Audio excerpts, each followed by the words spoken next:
say something? Okay, well.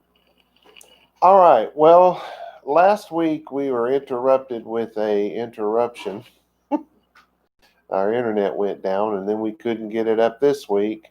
But it looks like it's working at the moment. So instead of reteaching verse 8, I really don't want to. I felt like what I as good a teaching as I can do. So I'm just going to leave it there as just a one.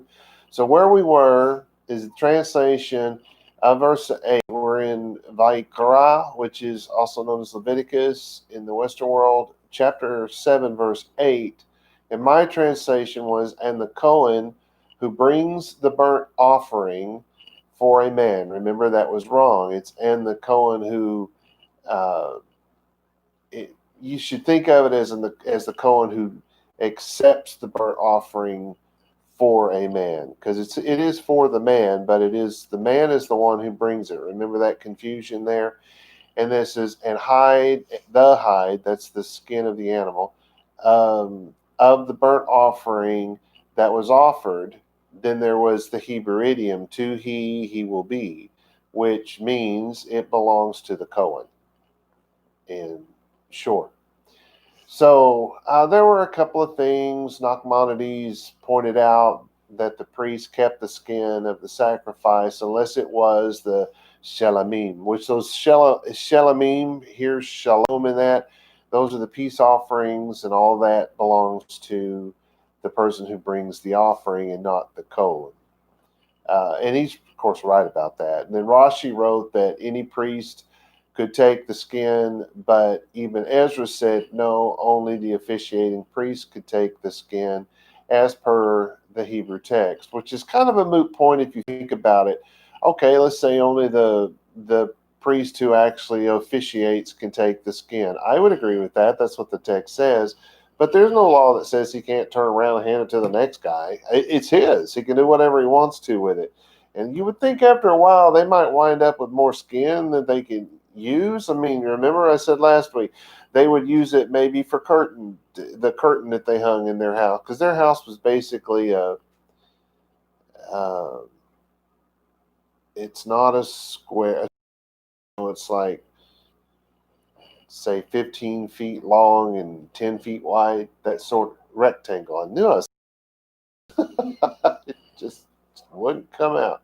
There's a rectangle, and then they would run a curtain across the center of it, and on one side of it, behind the curtain, it's where the family slept. And back in those days, the whole family slept on the same pile of skins, because that was basically the bed. And then you had some that you would put over the top of you, of course, to help you stay warm. But after a while, you're going to have plenty, right? You're going to have more than you can use, so maybe you give them away, maybe you sell them. They were very valuable, so who knows? But that would have been up to the priest, and what's the big deal? Anywho. So then Kyle and Deluge. Let's talk about, we're moving on to verse 9. Kyle and Deluge, which I think we did last week, but we didn't get very far, so I'm just going to start this one over. Kyle and Deluge, these are two. I'm not honestly sure if Deluge was a Christian, to tell you the truth. I don't think he may not have been, because he was obviously a Hebrew speaker. He was a Hebrew professor and all that kind of stuff, and I don't really think he was a Christian. I think he became thought of as a Christian because he translated the New Testament letters into Hebrew, and he just did that because so many people pressured him to do it. It doesn't mean he's a Christian. Kyle, on the other hand, most likely was a Christian. He tended to see everything through the eyes of Christianity, so I think it's pretty safe to say he was. So you kind of get 2 points of view in this same work, and I think it's a pretty good work. Obviously I prefer the works of the Hebrew-speaking commentators over them, but they come up with some good stuff every so often. And here they said about verses 9 and 10. The following law is laid down with reference to the meat offering, that everything baked in the oven, this is what we're going to talk about, is the things that are baked in an oven, and everything prepared in a pot or a pan was to belong to the priest who burned a portion of it upon the altar, and that everything mixed with oil and everything dry was to belong to the sons of Aharon. Of course, they said Aaron. And then they have IE, which is what? In other words, to all of the priests. Now, that's for example, isn't it? To the priests. Because EG is for example, right? Maybe I have it backwards. I don't remember. And this is to one as much as another, so that they were all to receive an equal share. The reason for this distinction is not very clear, they said, that all the meat offerings described in chapter 2 should fall to the sons of Aaron, in other words, the priest, with the exception of that portion which was burned upon the altar as an aschara or an askara. I don't have the Hebrew. I'm guessing at what they're writing here, but you might remember that word from a few previous verses. Fall from the fact they were blah, blah, blah, blah, blah. I'm tired of reading it already. They're trying to make a distinction between the sons of Aaron and the priests. There is no distinction. The sons of Aaron are the priests. So I remember now that I was saying fully to that last week, I think. So verse 9, in a very literal English understanding, it would say, and all offering that you shall bake, oven and all made in frying pan, and upon griddle, the Cohen that make come, which we say bring, but literally in Hebrew it's make come. Then it says, has an arrow and says her. Then it said, or can be it. It's the feminine of the word it. To he shall be. So there's your idiom from the previous verse. So it's going to belong to the Cohen, right? So we start off with vechol and all and everything. It's totality.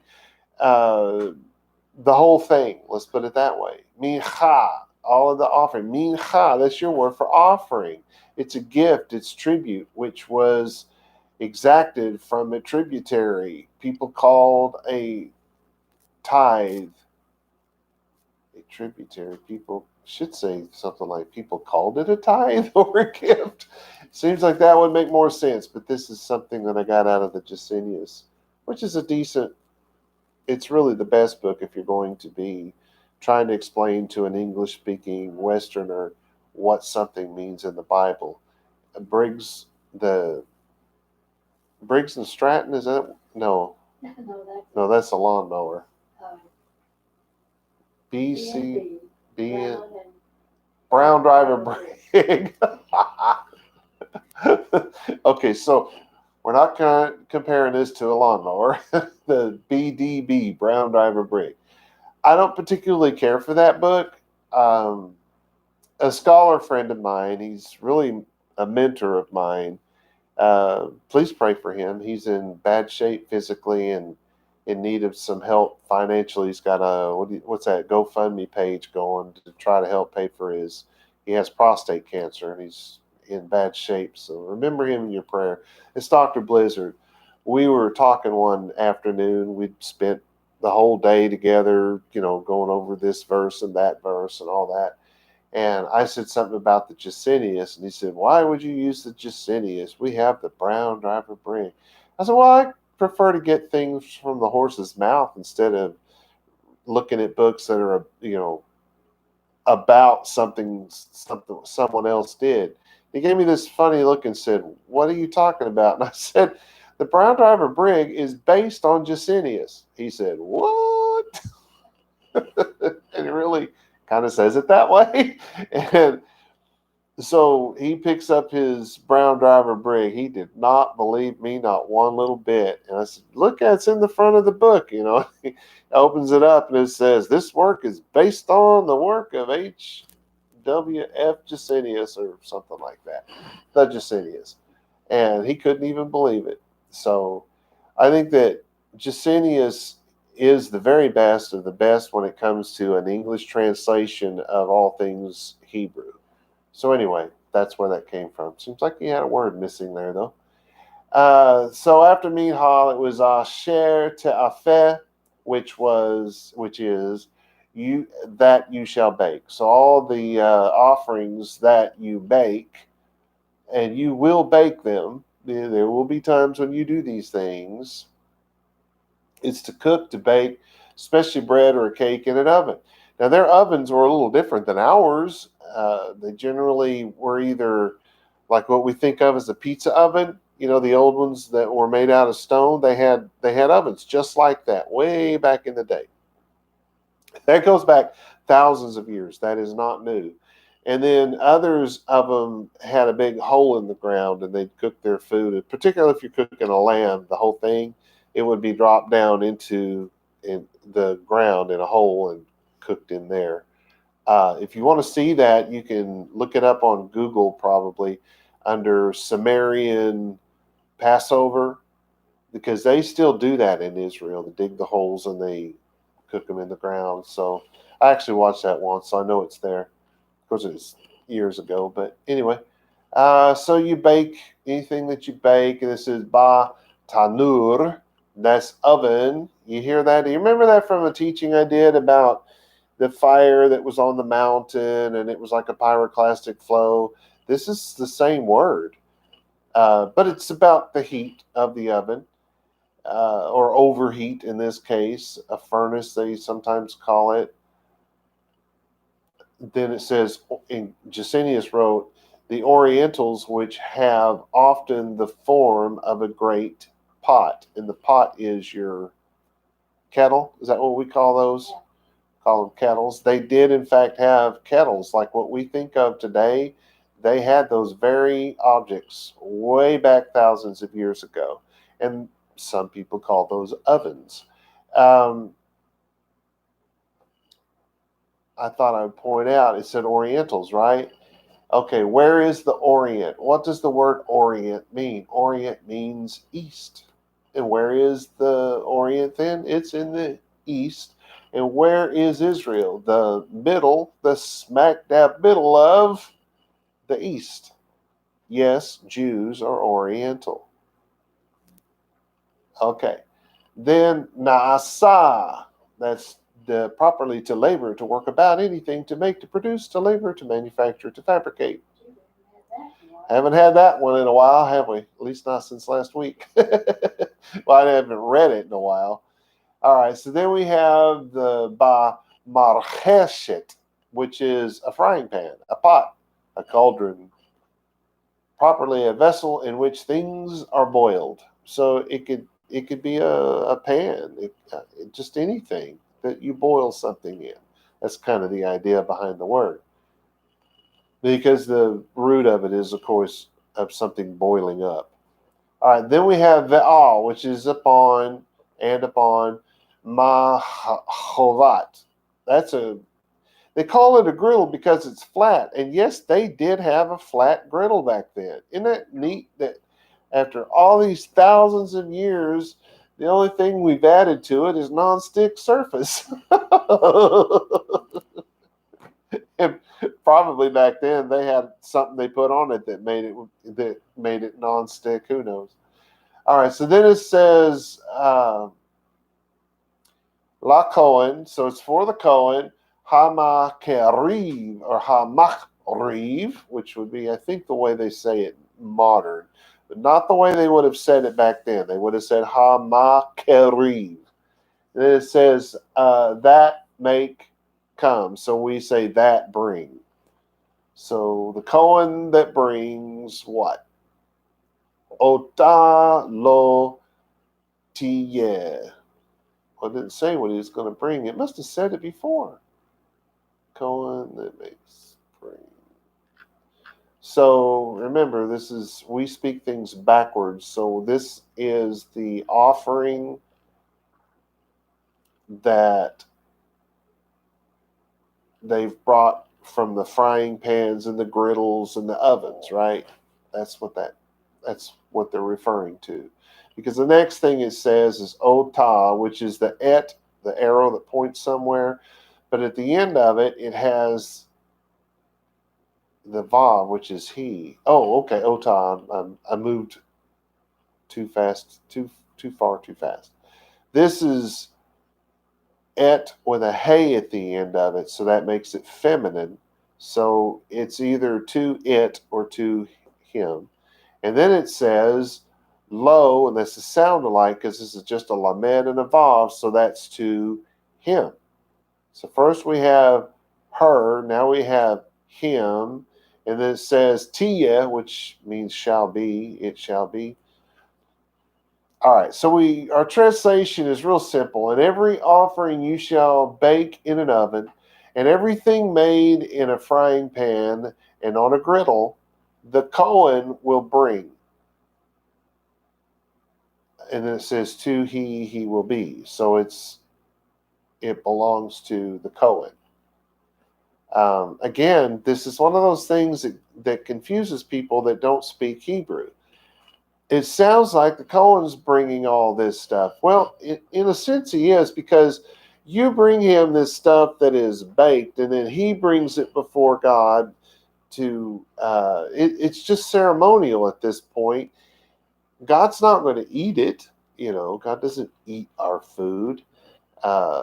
And Judaism, as far as I know, no one in Judaism has ever tried to convince anyone of that. The food was for the priests, right? So he brings it, but he's still going to do a bit of a ceremony in recognition of what you've done. You brought this to him, and it's a kind of a way to say thank you to the person who brought it, as far as I can tell. I mean, I don't know why else you would do it. God's not impressed with the ceremony, but it is nice to know if you're spending money, or in this, in a way, you're spending money any way you look at it. You had to buy that food, or you had to grow that food, which means you had to buy the seeds, or you had to buy the land where you can grow the food. I mean, at some point, money came out of your pocket. And if none of that ever happened because you just inherited, and you had your seeds were already there, it didn't cost you a dime. You didn't even have to pluck the weeds, so there's no time involved. Well, you could have sold it. So it had value, is all I'm trying to say. And it costs you in that value. And if you're going to give someone something, I guess the least they can do is thank you in some way. And in this moment, I see this as the way the priests say thank you to the person who brought it, because that priest now has baked or grilled or boiled food to eat that he otherwise would not have had. Because remember, the priests, they weren't allowed to own land. They weren't allowed to own a home. They had to do some farming. And can you imagine that? All of these offerings that are coming in, and they still had to farm and keep sheep and stuff to keep their families fed. That don't seem right, but they did. Or maybe they did it to give to the poor. I don't know. It never said. All right, verse 10. Literally, it would say, and all offering with mingled with fat and dry to all children, Aharon shall be man as brother his. That's not all that confusing. The whole or the kol, it's a grammar thing that goes between kol and whole with the. It's still the same word with the same meaning. It doesn't change. So it's everything, totality. And this is mincha. If only we'd ever had that word before, everybody would automatically know that's an offering. Yeah, we just had it in the last verse, didn't we? Velula. This is like a girl's name, doesn't it? Lula. That's in things that are mingled together, things that are mixed, like you mix flour and oil together, and you mix it up. It's pouring over, even like, let's say you've made something, let's say you got meat and you're about to cook the meat and you pour something on it to give it flavor, right? This is lula. That's to mix things together, to put, if we're talking about food, which we are, it's the pouring something on to give it flavor. What's that stuff called in the little thingies you got? Seasoning. Couldn't think of it. Sorry. But, things are being mixed together. And it can be of like when you make a cake and it gets all mixed up and then she pours it in the pan and you get the, no, that's not the having a moment there. But you get the idea. It's a mixing. Then it says va shemen. So the va is a bait in front of a word, so it's in or with. Shemen, that's fat. It's also fire because they're very closely related, right? So it's in this case, it's fat, fatness, a feast of fat things. That's what happens when I show up at your door. No, that's not exactly the same thing, is it? There's a verse in Isaiah 25:6 that says, and the yoke of Yisrael, I think that's maybe added, or it's in parentheses, so I don't know if it's actually there or not, but that's who they're talking about for sure. And the yoke of Yisrael is broken because of fatness. It's broken because they poured so much fatness on Israel, they just fell over. No, that's not what it is. A metaphor taken from the fat bull that casts off and breaks the yoke, right? So this is more the idea of a stiff-necked people. They're broken because, in this case, this idiom, they say metaphor, but it's an idiom. This idiom is about why Israel got themselves in trouble, because they wouldn't follow God's law. They were like a bull that is stubborn and obstinate, and it fights and fights until it breaks its yoke off of itself, and then it runs off and does its own thing. That's the comparison. That's the idiom. So they were broken by their own fatness. They were like a bull who breaks free of his yoke. Two idioms. All right, so our next word is vachareva.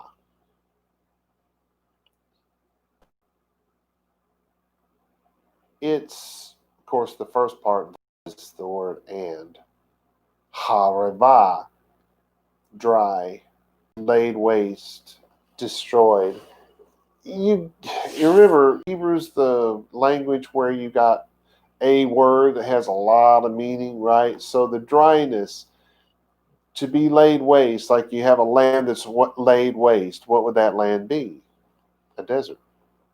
It has no trees, it has no plant life, it has no water, so it's a land that is laid waste. If you have a people that are laid waste, what are they probably talking about? They're probably talking about a people who were overtaken in war. They were laid waste, right? They were destroyed. So you can see where all these ideas can come from if you understand the concept and the picture that's behind the root word here. All right, so then this is lechol, which is the totality thing again. And this is b'nai. Oh, we are talking about children. That's the word for children. It gets translated son a lot. I've said this many times before, because maybe somebody only has sons and doesn't have daughters, and so it'll get translated that way. But the truth is, b'nai is the word for children. It's not well, it is masculine, but it's also feminine. In Hebrew, you can have a word that is, in fact, both, and you can have a word that's neutered of both. In other words, it is neither feminine nor masculine. So this is the one that is masculine and feminine. So it's children. It's what you think of. If you have more than one child in your family, you have b'nai, you have children. So it says children of, it could be anybody. Is this children of George Strait? Probably not. Is it children of Abraham Lincoln? Nope. Children of Aharon. That's the guy they call Aaron. You know, the guy that made the golden calf and tried to convince his brother that it just jumped out of the fire. That was a whopper, wasn't it? Anyway, so that's followed by Tia, which means shall be, very literally. It will come to pass. That's the way that's translated most of the time. Tia, it will come to pass. And it shall be, it will be, right? Then it says, ish, the word for man, for human being, a man, as opposed to a woman. Because in the Bible days, you only had two genders. You were either male or you were female. Go figure. You know, I can probably get kicked off of YouTube for that. And all I'm doing is telling you, wait, it is in the Bible. It says, Ke'achiv, as brother his. The Ke sound that they add to the front of a word is as, or all. No, also is not the right word. Like, Like, not as in I like you, but I am like you. This is like that. These two things are alike. That's the meaning of the ke sound when it's added. And then achiv, that's his brothers. So it's as his brothers. Who's the man as his brothers? So our translation. Why is that blue? That usually means something. I am on verse 10, right? Okay. It says, my translation, and every gift which is mingled with fat or dry are for the children of Aharon, are for the children of Aaron.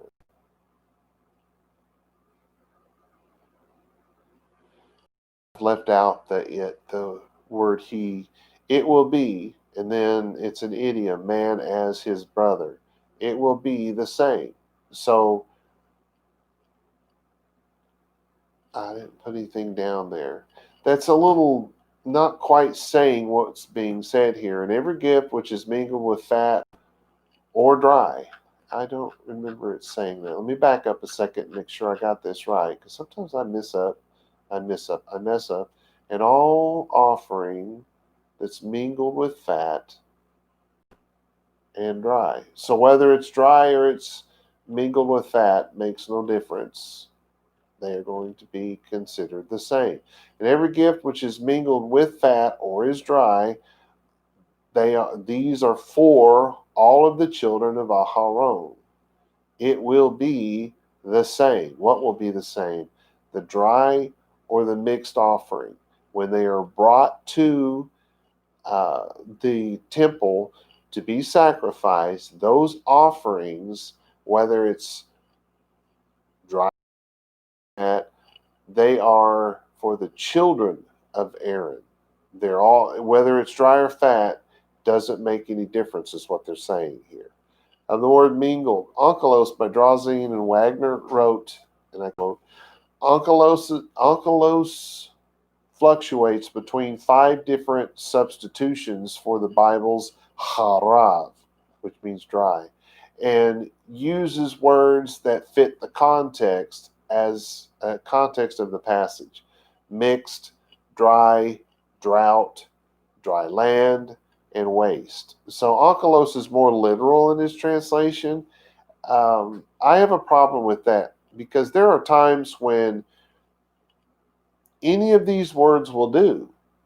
You could say it was mixed. You could say there was a drought. You could say it was dry land. You could say it was waste.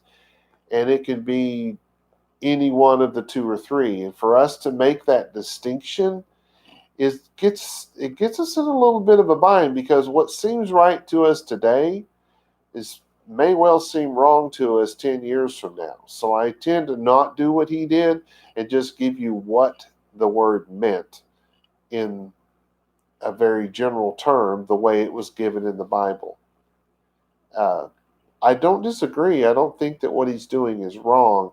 I just think that it's dangerous. All right.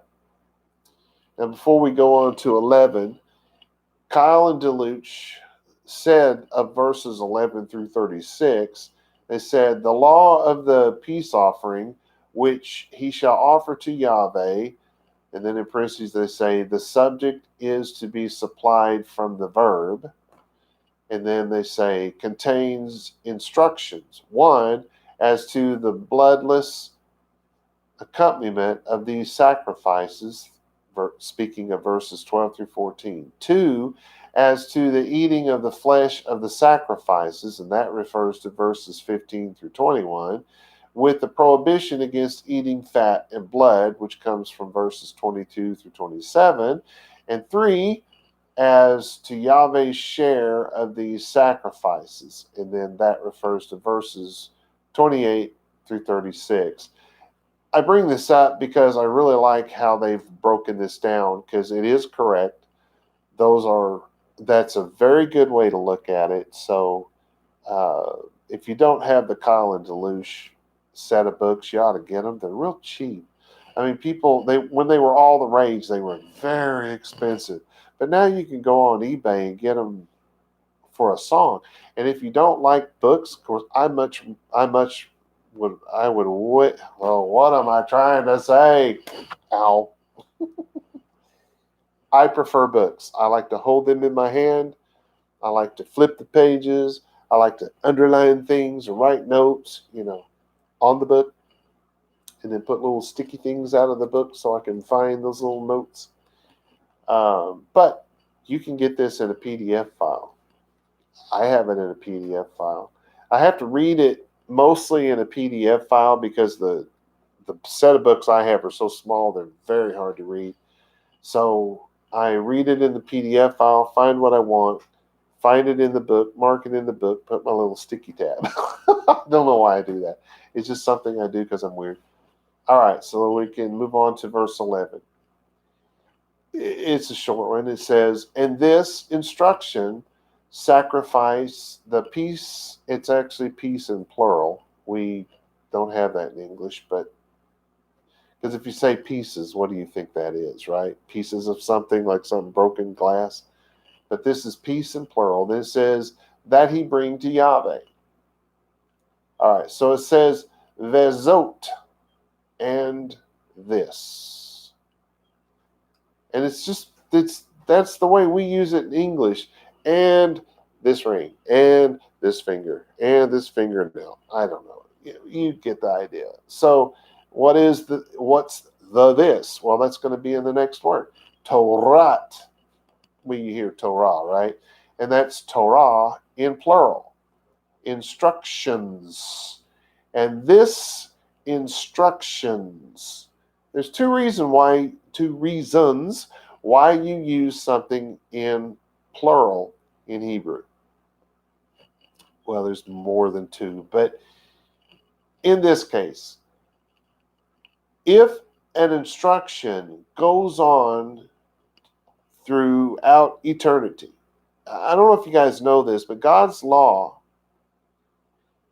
is over every man, whether the man accepts that there is a God or not, whether it's a man who runs around saying God's an alien and has spaceships. Maybe he does have a spaceship. I don't know. Maybe he does have big old eyeballs in his green. Probably not. And I say that because most people do not know that when airplanes were first reaching the limits of where airplanes can fly, you needed your cabin to be pressurized. Well, they couldn't do that back then. So what they did was they made pressurized suits for the human being flying the aircraft. Now that pressurized suit was green, by the way. These men were very little men. The guys who flew these rocket ships, and all that when we were figuring out how to make airplanes with rockets on them, these guys were little bitty men. That was an absolute must because the military had to build all these planes. They were crashing these planes quite often, and you needed to make them as small as you could. The idea was to save money, right? So the pilots were little, and that was by design. They were very little men. They were little in height, and they were little in size. Everything about them was small, smaller than average. Now, they were gutsy guys. You wouldn't want to probably get in a bar fight with one of them because these are the guys that'll they won't play fair. They know they can't, right? I mean, these were scrappy little guys, right? But they wore a green suit. And you know what the helmet looked like? Two great big old eye sockets here. Yeah, just like what everybody's talking about that the aliens look like. That's what a pressurized suit looked like back in the day. So that's where all that idea came from. Anyway, so the idea of whether you believe in God or not, or you want to make the creator of all that is an alien, whatever, no matter what you believe, whether you run around saying you don't believe a God and then turn around and blame him for every bad thing that ever happens, like most people who say that do, you're under the law of God, whether you like it or not. If you treat your neighbor wrong, you will be punished for that. Whether you realize it or not, you will be punished. If you do not pay your tithe, you will suffer for that. All of these laws that we're learning, every human being is subject to. And for the Christians who are saying, no, we don't live under the law, we live under grace, you probably ought to read the book of Romans, because Paul wrote in the book of Romans, every man in every life that he lives is subject to the law of God. I do believe that's chapter 7, verse 1. I might be wrong about that, but it seems like that's where it is. Go look it up. I'm not making that up. So every man is under this law, whether you recognize it or not. Because this law is Torah. This instruction is Torah. It is plural. It is forever. That's why it's plural. Not because there's more than one. That's why we would make it plural. They make it plural in that time period because it was never not going to be an instruction of a law that was also written in plural. That's what plurality was in the Bible. It's not quite the same thing as what we think of. So it's Torah. It's not mitzvah. It's not mitzvot. It is, which is law. It is instruction. This is the part of the book that tells you how to carry out the laws that you've been given. All right. So, and it's eternal. Then it says zevach. Oh, I love that word. It's my favorite Hebrew word, at least right now. It means sacrifice. It's the slaying, hence the flesh of slain animals. Sacrifice, an offering of a victim, opposed both to a bloodless offering. Okay, so it's saying that this is of a bloodless offering. So then our next word is hashelamim, my favorite Hebrew word. This is shalom in plural. Does that mean that it's peace forever? Yes, it does.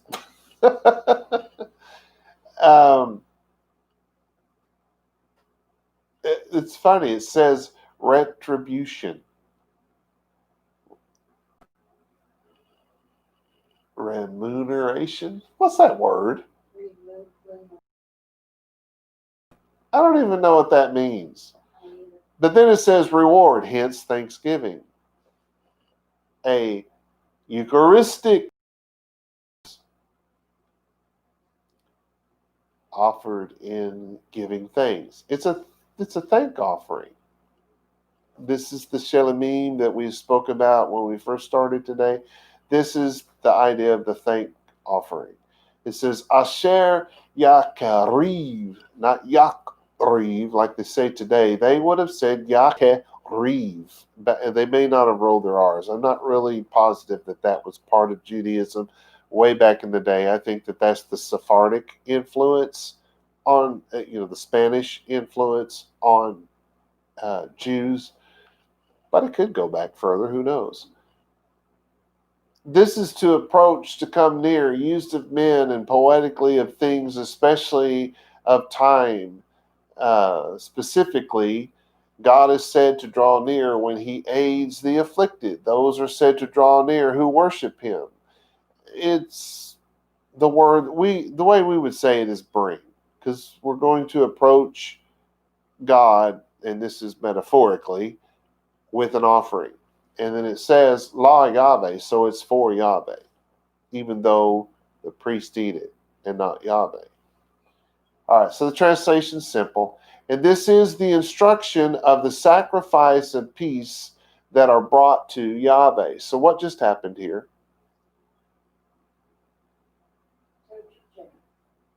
What's our word? It is a topic change. The topic has just changed. We've been in one place, and now we're jumping to another. Though the subject is not really all that different. All right, so of the word instruction of words, Onkelos Bedrosian and Wagner wrote, and I quote, the Todah, the Thanksgiving offering, discussed in this section differed from other Shelamim, which are peace offerings, in two ways. More loaves were offered, and they may be consumed only during a single day and night, in contrast to the other Shelamim, which might be eaten over 2 days. And that is going to happen. They are absolutely right about this. Why? I don't think we can answer. But for sure, this is a different kind. All right, so it says, according to the Babylonian Talmud in Berachot 54b, it says, a Todah, that's thank you, Todah Rabbah, thank you, was offered as thanks to God after a person crossed a desert or sea, was released from prison, or recovered from a serious illness. Today, many Jews who have experienced these possibly dangerous situations attend the synagogue service, are called to the reading of the Torah, and recite a special Thanksgiving prayer. It's hogwash, made up in the Dark Ages, but think about it. If, in fact, you had made a perilous journey and you felt that God helped you make it to the other side, you might just want to give a thank offering. And if, in fact, you'd gotten released from prison or recovered from some serious illness, this really is something you might want to do. And so because of that, and mostly because of the belief in all things Dark Ages by modern Judaism, the synagogue does offer a service. So if, in fact, you guys want to bring a thank offering of, say, I don't know, $10,000 or more, or an apple, you can come to us in our synagogue, and we will help you out with this. Take you through the little service if you want to, just to say you've been through the service. I'll be happy to take you through it. All right, do we have time? Maybe. Let me look at this, the size of this. Ooh, this is a huge verse, and I'm going to want to, I don't know. It's mostly nouns, so let's just go ahead. Colin DeLuch, speaking of verses 12 through 16, and we are on 12, right? I'm lost. We're on verse 12. So they say of verses 12 through 16, 3 classes of shelamim, those are the peace offerings, are mentioned between 12 and 16. They're mentioned, which differ according to their occasion and design, vis-a-vis whether they were brought al todah, which is upon thanks, and they say upon the grounds of prayer. Okay, so I don't need to I'll stay with what they said instead of trying to explain it as I go. Whether they were brought al todah upon the grounds of praise, i.e. to praise God for blessings received or desired, or as vow offerings, or thirdly, as free will offerings. And they give verse 16 as an example. To literally upon, in addition to the word all. The sacrifice of thanksgiving in verse 12, sacrifice of thanksgiving of his peace offering, verse 13, and in 13 and 15, then it says they were to present unleavened cakes kneaded with bread and flat cakes anointed with oil, which that is 2 different things. See chapter 2, verse 4. And roasted fine flour, see chapter 6, verse 14, they say, then mixed his cakes with oil, i.e., cakes made of fine flour roasted with oil and thoroughly kneaded with oil. On the construction, See Genesis 139:2. There is no into Ewald's 284. Oh, so Ewald wrote a book, and in his book in 139:2 is what they're talking about. This last kind of cake kneaded with oil is also called oil bread cake, a cake of oiled bread, chapter 8:26, also found in Exodus 29:3, or cake unleavened kneaded with oil in Exodus 29:2, and probably differed from the former simply in the fact that it was more thoroughly saturated with oil, inasmuch as it was not only made of flour that had been mixed with oil in the kneading, but the flour itself was first of all roasted in oil, and then the dough was moistened still further with oil in the process of kneading. Okay, honestly, they're just making that up. Nobody actually knows. There is no information on that wasn't written a thousand The blessed. let's see, at least 1,500 years later before the information they're giving is where they're getting that information. It's 1,500 years after this is written. At the very least, you can find it. So take that with a grain of salt is all I'm saying. Verse 12, very literally, if upon thanks he bring it, and bring upon sacrifice the thanks, challah, that's that perforated bread, you know what challah is, Friday night, right? Unleavened bread mingled in oil and wafers, unleavened bread anointed in oil, and fine flour from mixing cakes mingled in oil. So you can hear there really are three kinds, right?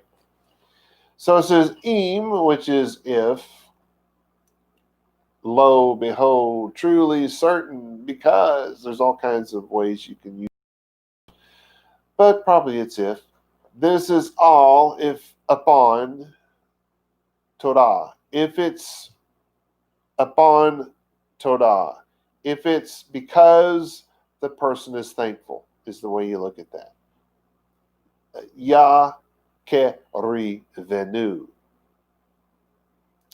which modern I think would be yak, but if it's because of, what was it? Thanks, I forgot. Was it Todah or what was our word? Todah, yeah. If he brings it because he's thankful, that's all it's saying. Vehi keriv, that's the word to bring this offering, to approach, literally a Cohen with this offering, but it's also this is where we talk about you're coming into the presence of God, right? So if he's doing this and he's bringing this, and it says al zevach, the sacrifice, this thing that was slain, hatodah, because of the thanks, halot, that's your word challah in plural, and that's a perforated bread, perforated cakes. It's like a cracker. You know how crackers have the little holes poked in it? That's perforation, right? Matzot, hear matzah there? Unleavened bread. So if they brought this perforated bread, which is usually unleavened, belotot, and then that's to mingle something. If you remember that, you're pouring some oil over something. Maybe you're putting spices on it or whatever. Then it says ba shemen, in oil. So in this case, you're pouring oil. U reki ke, and that's thin wafers. This is where you get into the crackers. Matzot, unleavened, thin unleavened cakes. Meshuchim, that's meshuchim, mashiach. Are you hearing it? That's from the word anointed. Why would you call the Messiah of God Mashiach? Because whoever this person is or was, right? You got to think about this is the time of Moshe. Nobody knows. So whoever this person is, or I should say will be, he is the anointed one of God. It could be God in the flesh, right? But it's still God has anointed this to be the way Messiah shows up. Or maybe it's a child that's born of a virgin. Yeah, so that would be still, if that's the way God does it, then that God has anointed that, right? And if it's someone that's born of royalty, like Hezekiah has, his parents got together and he was born, and because there are those who believe that Hezekiah was the Mashiach, right? So if that's the case, then Hezekiah was anointed certainly to be king at one point, right? But it's this idea of anointing. And what is anointing? Well, of a human being, they took the oil and they poured it over the top of their head and let it flow all the way down to the feet, right? But with bread, they call it anointing because it's still oil, and you can anoint something by pouring that oil over the top of it, which is normally the idea behind anointed bread, right? So this is that, but it's to stroke, to draw the hand on. I mean, so you could pour some on there and you're mixing it up with your hands, right? Or we would think of it in terms of like taking a paintbrush and dipping it in the oil or whatever it is you use when you cook. Looks like a paintbrush to me. You dump it in here and you paint it on there on the food, right? So you're anointing it with this oil. You're covering over it with the oil. This is more about the wiping on than it is about the mixing in. Then it says bashemen. So now you're anointing it with oil. Vesolet, and fine flour. Mu rebechet, or I don't know any other way you'd say that. To mingle. Now this is where you're kneading it or you're mixing it with a spoon, right? This is your word for that. Then it says halot, cakes that are mixed. Belotot, or mingled. So it's mixing or mingling. Bashemen, in oil. It's all about oil, oil, oil. It's about the oil. So the translation then, wow, I can't believe I made it. If someone brings a Thanksgiving offering, or a thank offering, you could say it that way, but it's Todah is just thank. But you have to add the word offering. You remember me talking about that a week or two ago about how they don't need to say that in English, in Hebrew, but we do in English so that you know what they're talking about. So if someone brings a thank offering, with the thank offering, he will bring halot, that's the unleavened bread, mingled in oil, and unleavened wafers anointed with oil, and cakes mixed with fine flour and mingled with oil. So you have the unleavened bread that has been mingled in oil, right? So it's been mingled. The unleavened wafers that have been anointed or dip, paint it, or pour it, right? That's anointed with oil. Cakes mixed with fine flour and again mingled with oil. Do you see what's happening here? So you got three kinds of bread and two approaches to adding the oil.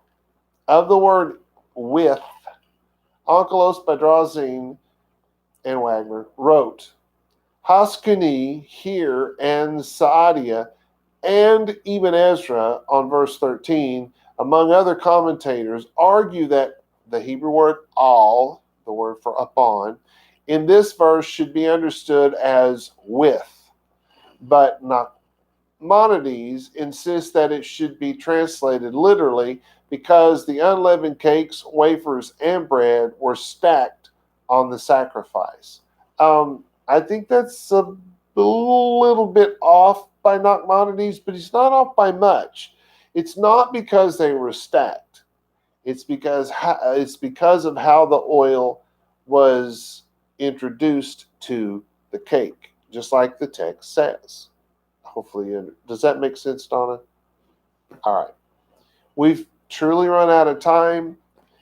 Y'all don't forget to pray. I threw my back out this morning, and I've been okay so far, but I really threw it out, and it hurts. So I could use some help there. Plus, my doctor thinks that I'm developing clots on my brain, and I mean, she was serious enough that she made me call the VA while I was sitting in her office, and then she took the phone and talked to them and told them what needed to be done. And they set it up. It's going to, it's like this big emergency, so the VA will get to me in about a month. So anyway, yeah, that's the way it works with socialized medicine. But in the meantime, she gave me this, took me off of one medicine and put me on the other, and that's somehow supposed to help me. But keep that in prayer, because that could be bad. If we don't get in and get this thing looked over in time, that can have a bad result. Again, though, there's no way for us to know that this is really going on without the little donut machine they stick your head in. So it may not even be happening. It just may be something else. So we don't know, but she fears it and made me stop working immediately, if not sooner. So we got like this little bitty area to finish sheetrock, and I can't finish it. I just had to tell the kid, sorry, we just got to stop. It's not a big deal. Shouldn't stop us from being able to do some other thing. Well, by us, I mean you, because at this point, I'm out. I can't keep doing the work. But you're going to like what we did. It's really, really good. We got almost all of the sheetrock up. Some of it we had to take back off because I realized I'd forgotten to put the electricity where it needed to go. So, oopsie. Yeah, oopsie. Sorry about that. So we had to pull it off. But it's already cut to fit and all that. We can put it right back on. It's just that I forgot about we were going to have a place to put a coffee machine and a little button thing that makes things hot. Microwave. So I was already starting to fix that, but pulling the sheetrock off and trying to fix that before all this happened. So keep me in prayer. It may be a big deal. It may not. We just don't know. And we're not going to know for about a month. But I'm not feeling good. I'm not sleeping well. So please don't forget me. And then always keep, we have two guys named Rich in our group, and we call one of them Firestone. And he's got a thing with his heart. He's real weak, and he needs some prayer too. Let's not forget him. And whoever else, it seems like there's somebody else we need to remember, but let's not forget Dr. Blizzard. He's having a rough time right now. And he is very old, people. I mean, oh my goodness, he's up there. So pray for him. I need that man around. I'm not done with my stuff and I need him. Anyway, shalom, y'all.